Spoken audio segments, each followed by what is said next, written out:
Hello છોકરાઓ, આજે આપણે 3x3 ની પઝલ જોઈશું. કેન ઇઝીમાં ઇઝી છે. આપણે નિયમ પહેલાં જોઈ લઈએ. કેનના નિયમ શું છે. સિમ્પલ નિયમ છે, 3 તમને દેખાય છે. અને 3x3 ની પઝલ કેમ કહેવાય છે? 3x3 નું કેન કેમ કહેવાય છે? કેમ કે અહીંયા કેટલી વેલ્યુ છે? 1. કેટલું બોક્સ છે? 2. ત્રીજા નંબરનું બોક્સ છે.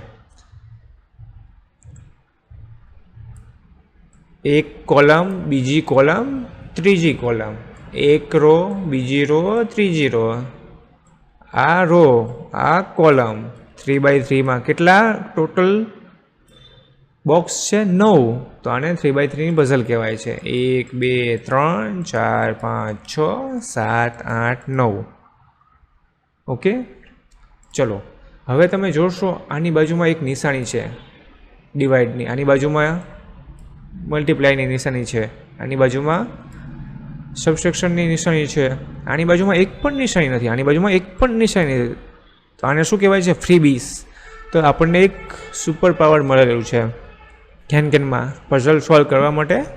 ટિપ્સ આપી છે આપણને કે અહીંયા 3 મૂકી જ દેવાનો, આની બાજુમાં એક પણ નિશાની નથી, આની બાજુમાં એક પણ નિશાની નથી. એકે હવે નિયમ શું કહે છે? આ 3 અહીંયા આવી ગયો તો અહીંયા 3 નહીં આવી શકે, અને અહીંયા 3 નહીં આવી શકે. આ એક સિમ્પલ નિયમ છે. અહીંયા 3 આવી ગયો તો આખી લાઈનમાં 3 નહીં આવી શકે, અને આખી લાઈનમાં 3 નહીં આવી શકે. ઓકે, તો 3 ક્યાં આવી શકશે હવે? તો અહીંયા તો 3 જ બાકી રહ્યો ને, કેમ કે બીજી બધી લાઈનમાં 3 નહીં આવી શકે. તો અહીંયા 3 આવી ગયો, તો અહીંયા શું આવશે? હવે બીજો નિયમ હું તમને સમજાવું. એક નિયમ ખબર પડી ગઈ આપણને કે અહીંયા ફ્રીબીસ છે તો 3 મૂકી દેવાના, તો અહીંયા 3 મૂકી દેવાના. ઓકે, હવે આપણે 3 ડિવાઈડ લાવવું છે. આનો મતલબ શું છે ખબર છે? અને 2 કેટલા બોક્સ છે? એક બોક્સ છે આખું, એક કેજ છે, પિંજરું. તો આપણે આનો મતલબ શું થાય ખબર છે?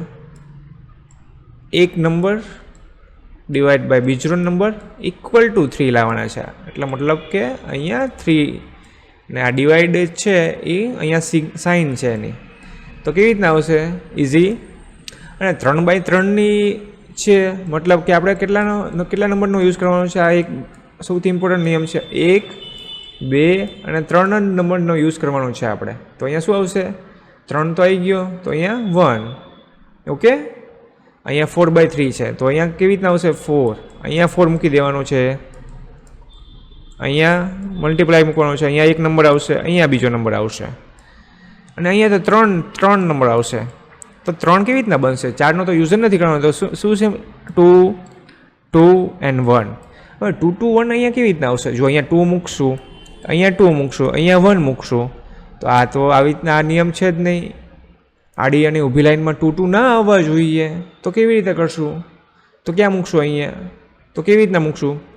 2 2 1 થી 4 ઇન્ટુ બને છે, તો ક્યાં કેવી રીતે મૂકશું? અહીંયા 1 મૂકશું, અહીંયા 2 મૂકશું, અહીંયા 2 મૂકીશું, તો પણ આ સેમ થઈ ગયું, તો પણ આન્સર ખોટો પડે. તો શું કરીશું? વિચાર આવે છે? આપણે આ 3 બોક્સમાં 1 2 2 મૂકવાના છે. કેવી રીતે મૂકીશું? સર, તમે જ કીધું હતું કે આડી અને ઊભી લાઈનમાં સેમ અંકો ના આવવા જોઈએ. તો આપણે શું કરીશું? અહીંયા 2 મૂકીશું અને અહીંયા 2 મૂકીશું. તો અહીંયા કયો બાકી રહ્યો? નંબર 1. ઇઝી છે ને? તો અહીંયા હવે પાછો 3 ડિવાઈડ છે, તો અહીંયા શું આવશે? 3 અને અહીંયા 1. અરે સર હા, મને ખબર પડી ગઈ કે અહીંયા સેમ છે, ન આવે. તો શું કરશું આપણે? અહીંયા 1 આવશે ને અહીંયા 3 આવશે. તો અહીંયા 3 ને 2 આવીએ તો અહીંયા 1 આવશે, અહીંયા 1 ને 3 આવી ગયું તો અહીંયા 2 આવશે. સોલ્વ થઈ ગઈ પઝલ. ચલો, ઓકે, તો આવી રીતના સોલ્વ કરીશું.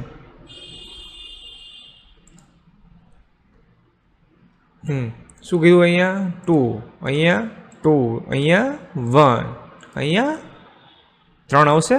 નો આવે ને બકા, આમાં તો હાફ ખાઈ ગયો. અહીંયા 3 ડિવાઈડ બાય 1 ઇક્વલ ટુ. હવે એનો ક્રમ ઇમ્પોર્ટન્ટ નથી, સમજ્યા તમે? ક્રમ ઇમ્પોર્ટન્ટ નથી, તમારે 3 લાવવાનો ઇમ્પોર્ટન્ટ છે. અહીંયા 1 - 1 લાવવાનો ઇમ્પોર્ટન્ટ છે નેગેટિવ સાઇનનો યુઝ કરીને.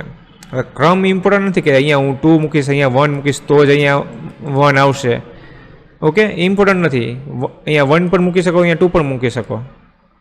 This is not important. But અહીંયા જોઈએ અહીંયા શું આવશે.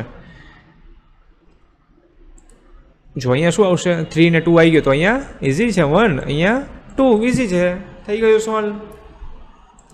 ચલો હવે જોઈએ.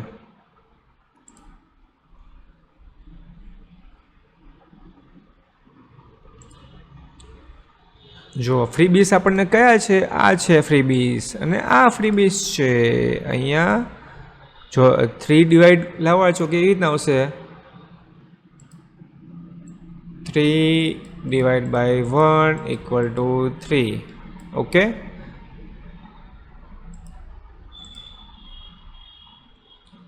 તો અહીંયા શું આવશે 1, અહીંયા 3. હા, ખોટું પડશે. અહીંયા શું આવશે 1, તો અહીંયા 3, તો અહીંયા 1 3 આવી ગયો છે.